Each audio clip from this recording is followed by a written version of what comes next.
வணக்கம் டிவிஐ நேர்களே, மீண்டும் மற்றும் ஒரு நேர்காணல் நிகழ்ச்சி மூலம் உங்கள் அனைவரையும் சந்திக்கின்றோம். இன்றைய நேர்காணல் நிகழ்ச்சியில் கனடா காரை கலாச்சார மன்றம் நடத்தும் 11வது வருட காரை வசந்தம் 2011 அக்டோபர் மாதம் 9ஆம் தேதி ஞாயிற்றுக்கிழமை மாலை மார்க்கம் அண்ட் ஷெப்பர்ட் சந்திப்பில் அமைந்திருக்கும் சைனீஸ் கல்ச்சரல் சென்டர் மண்டபத்திலே நடைபெறவிருக்கிறது. இந்த நிகழ்ச்சி குறித்த விவரங்களை இப்பொழுது நாங்கள் பெற்றுக்கொள்வதற்காக எங்களோடு கனடா காரை கலாச்சார மன்றத்தின் தலைவர் ரவீந்திரன் அவர்களை சந்திக்கின்றோம். வணக்கம் ரவி. வணக்கம். இம்முறை நடைபெறுகின்ற இந்த காரை வசந்தம் 11வது வருடமாக நடைபெறுகிறது. ஏற்கனவே எமது நேயர்கள் பலருக்கு தெரியும், ஒவ்வொரு வருடமும் சிறப்பான நிகழ்ச்சிகளை வழங்கி வருகிறது. இம்முறை நடைபெறுகின்ற இந்த நிகழ்ச்சி பற்றி சொல்லுங்கள். இம்முறையும் நாங்கள் வழமை போல் பல வித்தியாசமான கலைப்படைப்புகளை வழங்கவிருக்கின்றோம். அத்துடன் அக்கலைப்படைப்புகள் மிகவும் காத்திரமான முறையில் வடிவமைக்கப்பட்டிருக்கின்றன. மிகவும் வித்தியாசமாக இயல், இசை, நாடகம் கலந்த ஒரு முத்தமிழ் விழாவாக இந்த காரை வசந்தம் உலாவரும் என்பதில் நாங்கள் வெளிப்படையாக தெரிவிக்கின்றோம். வழமையாக காரை வசந்தம் என்கின்ற பொழுது வித்தியாசமான நிகழ்ச்சிகள் நீங்கள் ஏற்கனவே சொன்னது போல் எத்தனையாம் தேதி எத்தனை மணிக்கு எங்களுடைய நேர்களுக்கு என்ன சொல்ல விரும்புகிறீர்கள் இந்த நிகழ்ச்சி குறித்து? ஆமாம், கடந்த வருடம் போல் இம்முறையும் அக்டோபர் 9ஆம் தேதி ஞாயிற்றுக்கிழமை நடைபெற இருக்கின்றது. ஏனென்று சொன்னால் திங்கட்கிழமை ஒரு விடுமுறை தினம் என்றபடியால் ஞாயிற்றுக்கிழமை அனைவரும் வந்து பங்கு பெறக்கூடியதாக இருக்கும். குறிப்பாக இம்முறை 90% மேற்பட்டது எம்மூர் கலைஞர்கள்லாம் கலந்து கொள்கின்றார்கள். அந்த வகையில் அவர்களின் சிறுவர்களினதும் வயோதிபர்களினதும் அனைவரினதும் கலைப்படைப்புகளை நாங்கள் வழங்க இருக்கின்றோம். அத்துடன் சமுதாயத்துக்கு தேவையான விஷயங்கள், எமது மக்கள் படுகின்ற கவலைகள், துன்பங்களை எவ்வாறு நாங்கள் சீர் செய்ய முடியும், சமுதாயத்தை சீர்படுத்தக்கூடிய சில தகவல்களையும் நாங்கள் வழங்கவிருக்கின்றோம். ரவி, அதாவது காரை வசந்தம் தனியாக நிகழ்ச்சிகளை மட்டும் ஒவ்வொரு வருடமும் வழங்குவது மட்டுமல்ல, குறிப்பாக இந்த நிகழ்ச்சிகளை நடத்துவதன் நோக்கம் எமது ஊரிலே தாயகத்திலே இருக்கின்ற மக்களுக்கு பல திட்டங்களை செய்து வருகின்றீர்கள். அந்த வகையில் இம்முறை நடைபெற்ற விடயங்கள் பற்றி சொல்லுவீர்களா? குறிப்பாக சொல்லப்போனால் கடந்த ஒரு வருட காலத்திற்கு நாங்கள் ஈழத்து சிதம்பரம் என்ற புகழ்பெற்ற கார்நகர் சிவன் கோயிலுக்கு 5 லட்சம் ரூபாய்கள் வழங்கி இருக்கின்றோம் அதன் திருப்பணிக்காக. அதைத் தொடர்ந்து எமது வளமையாக ஒவ்வொரு வருடமும் வழங்கப்படுகின்ற 50 புலமை பரிசுகள் அங்கு வறிய மாணவர்களுக்கு வழங்கப்பட்டு வருகின்றன. அதைவிட இம்முறை நூலகம் ஒன்று, பொது நூலகம் ஒன்று அனைத்து வெளியூர் மக்களாலேயும் வெளிநாடுகளில் வாழ்கின்ற அனைத்து கார்நகர் மக்களாலும் கட்டப்பட்டு வருகின்றது. அதற்காக ஒரு பாரிய நிதி திரட்டல் நடவடிக்கையில் ஈடுபட்டு வருகின்றோம். அதை மிகவும் விரைவில் அங்கு வழங்கி அக்கட்டிடத்தை பூர்த்தி செய்ய இருக்கின்றோம்.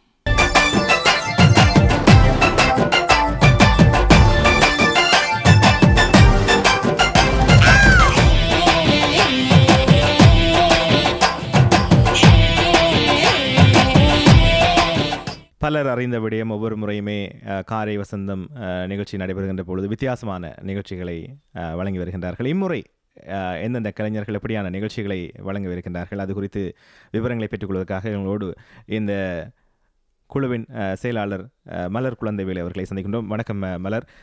இம்முறை நடைபெறுகின்ற இந்த காரை வசந்தம் 11வது ஆண்டு நடைபெறுகிறது. இந்த முறை நடைபெறுகின்ற நிகழ்ச்சிகள் பற்றி சொல்லுங்கள். வணக்கம் சுதாகரன். வணக்கம் டிவிஐ நேயர்களே. இந்த வருடம் காரை வசந்தம் 2011 வழமை போல மிகவும் விறுவிறுப்பானதாகவும் மக்கள் விரும்பத்தக்கதாகவும் முறையில் வழங்க உள்ளோம். முதலாவதாக நடைபெறுகிற விசேஷமான நிகழ்வு என்னென்றால், எமது மன்ற கீதத்தை நாங்கள் நடன வடிவில் வழங்க உள்ளோம். பிரபல நடன ஆசிரியை குமுதினி ஸ்ரீஸ்காந்தன் அவர்கள் தமது மாணவர்களை வைத்து இந்த நடனத்தை வழங்குகின்றார். பரதகலா வித்தகர் திருமதி சித்ரா தர்மலிங்கம் அவர்களின் மாணவிகள் வழங்கும் 2 நடனங்கள் இடம்பெற உள்ளன. ஒன்று பாப்பா பாட்டு. முற்றிலும் காரை நகர் சிறார்களை வைத்து இந்த நடன நிகழ்வை வழங்க உள்ளார். மற்றும் அடுத்ததாக ஃபியூஷன் அவருடைய மாணவிகள் வழங்க உள்ளார்கள். அடுத்ததாக நடன கலாபாரதி செல்வி நிர்த்திகா சித்திரவடிவேல் அவர்களின் திரை இசை நடனம் 5 நிமிடங்கள் நடைபெற உள்ளது. வீணாலயம் நடனப்பள்ளி ஆசிரியை ஜெயந்தி ரத்னகுமார் அவர்களின் மாணவர்கள் வழங்கும் வீணை நிகழ்வு. அதில் மிருதங்கம் எங்கள் ஊர் கலைஞர் ரதிரூபன் மிருதங்கம் வாசிக்கிறார். நாதம் கீதம் சங்கீதம் என்னும் ஒரு இசை நிகழ்ச்சி நடைபெற உள்ளது. சத்யஸ்வரூபி தீபன் அவர்கள் வழங்கும் நிகழ்ச்சி. இதில் ரதி ரூபன் வந்து மிருதங்கம் இசைக்கிறார், மற்ற ஜான்சன் தவில் வாசிக்கிறார், சொரூபி வந்து அதில் மெயினாக வயலின் வாசிக்கிறார்.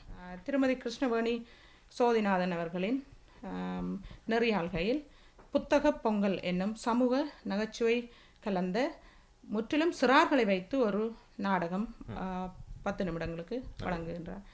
லக்ஸரி வறுமை 2 என்னும் நகைச்சுவை நாடகமும் இடம்பெற உள்ளது. இந்த நாடகம் வந்து கடந்த காரை வசந்தம் 2010 மிகவும் வரவேற்பை பெற்ற ஒரு நாடகம். மிகவும் நகைச்சுவை கலந்த தற்கால யதார்த்தத்தை தெரிவிக்கிற ஒரு நாடகம். அந்த நாடகம் இந்த முறை மீண்டும் அரங்கேறுகின்றது. இறுதியாக காரை மணிவண்ணன் அவர்களின் உருவாக்கத்தில் ஓப்பன் ஹவுஸ் நகைச்சுவை கலந்த சமூக நாடகமாக வெளிவர உள்ளது.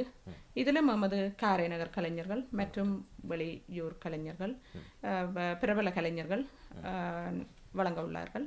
முற்றிலும் விறுவிறுப்பானதும் வித்தியாசமானதாகவும் ஒவ்வொரு வருடமும் நாங்கள் வழங்க விரும்புகின்றோம். அதே மாதிரி இந்த வருடமும் அப்படி அமையும் என்று எமது நம்பிக்கை.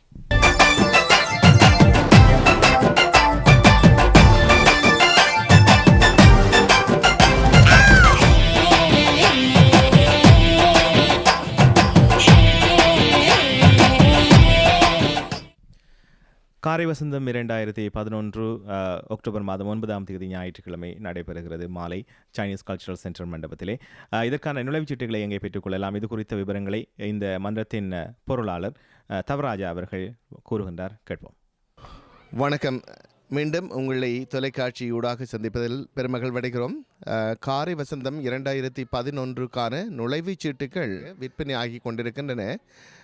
நீங்கள் இப்பொழுது குறைந்தளவு 50% நுழைவுச் சீட்டுகள் விற்பனை ஆகிவிட்டன. இன்னும் 50% ஆன 50%க்கான ஆசனங்களே மட்டும் இருக்கின்றன. நீங்கள் தயவு செய்து முற்கூட்டியே எம்மோடு தொடர்பு கொண்டு உங்களது நுழைவுச் சீட்டுகளை பெற்றுக்கொள்ளுமாறு வேண்டிக் கொள்கின்றோம்.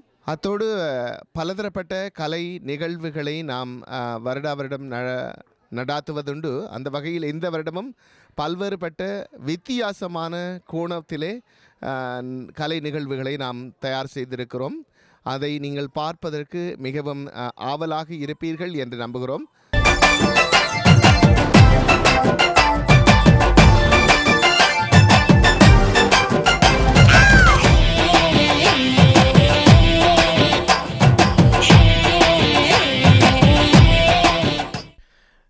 இந்த நேரத்தில் எங்களோடு இந்த காரை கலாச்சார மன்றத்தின் போசகர் கனக சிவகுமாரன் அவர்களை சந்திக்கின்றோம். ஒவ்வொரு வருடமும் காரை வசந்தம் நடைபெறுகின்ற பொழுது ஒரு சிறப்பான மலரை வெளியிட்டு வருகின்றார்கள். அந்த வகையில் இந்த முறை வருகின்ற மலர் எவ்வாறு அமையவிருக்கிறது அது குறித்து கேட்கலாம். வணக்கம் கனக சிவகுமாரன். வணக்கம் சுதாகர். வணக்கம் டிவிஐ தொலைக்காட்சி நேயர்களே. முக்கியமாக நான் இந்த சிறப்பு மலரை பற்றி குறிப்பிடுவதற்கு முன்னால் இந்த காரை வசந்தம் நிகழ்வு தொடர்பாகவும் முக்கியமான கருத்துக்களை கூறலாம் என நினைக்கின்றேன். இந்த ஆண்டு காரை வசந்தமானது 11வது ஆண்டாக நடைபெறுவதானது உண்மையிலேயே ஒரு சாதாரண விடயமாக நான் அதை பார்க்கவில்லை. ஒரு சாதனையான விடயமாகத்தான் பார்க்கின்றேன்.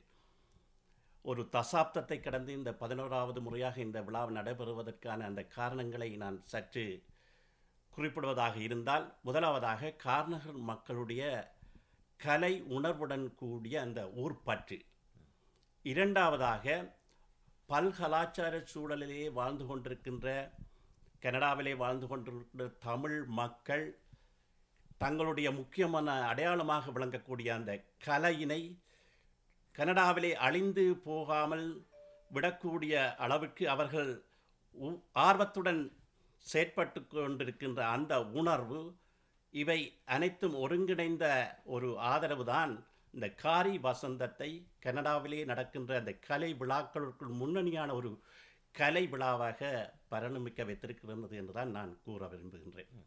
அந்த வகையிலே இந்த ஆண்டும் இந்த காரி வசந்தம் மிகவும் ஒரு சிறப்பான விழாவாக அமையக்கூடிய வகையிலே கனடா காரை கலாச்சார மன்றத்தினுடைய நிர்வாகிகளும் தொண்டர்களும் மிக முனைப்போடு செயற்பட்டு கொண்டிருக்கின்றார்கள். கனடா காரை கலாச்சார மன்றத்தினுடைய இந்த விழாவிலே காரி வசந்தம் என்கின்ற ஒரு சிறப்பு மலரை கடந்த 10 ஆண்டுகளாக நாங்கள் வெளியிட்டு வருகின்றோம். இந்த சிறப்பு மலரானது ஒரு மிக சிறந்த ஒரு தரமான ஒரு இதழாக வெளிவந்து கொண்டிருப்பதை நீங்கள் அனைவரும் அறிந்திருப்பீர்கள். குறிப்பாக இந்த இதழிலே காரை வசந்தத்தினுடைய கடந்த கால நிகழ்கால பதிவுகளை மட்டுமல்லாது பல படைப்புகளை, அதாவது கார்நகருடைய பெருமைகளை, வரலாற்று சிறப்புகளை, அங்கு வாழ்ந்த ஆரியர்களை, ஆலயங்களை, பாடசாலைகளை ஆகியவற்றுடைய வரலாறுகளை எல்லாம் உள்ளடக்கி இந்த இதழ் சமூகத்துக்கு பயன்படக்கூடிய ஆக்கங்களை கூட உள்ளடக்கி இந்த இதழ் சிறப்பாக வெளிவந்து கொண்டிருக்கின்ற ஒரு தரமான இதழாகவும் வெளிவந்து வரவேற்கத்தக்க ஒரு இதழாக அமைந்து கொண்டிருக்கின்றதையும் பல அறிஞர்கள் வரவேற்றுக் கொண்டிருப்பதை நீங்கள் எல்லாம் அறிந்திருப்பீர்கள். அந்த வகையிலே இந்த ஆண்டும் கூட ஒரு சிறப்பான இதழை அமைக்கும் பணியிலே மலர்குழு ஒன்று இதழாசிரியர் என்ற வகையிலே எனக்கு மிகுந்த ஆதரவை வழங்கி கொண்டிருக்கின்றது. இதனை நிச்சயமாக ஒரு நல்ல இதழாக வடிவமைத்து இந்த காரை வசந்தத்திலே வெளிவர இருக்கின்றது என்பதையும் இந்த சந்தர்ப்பத்திலே உங்களுக்கு அறிய தருகின்றேன்.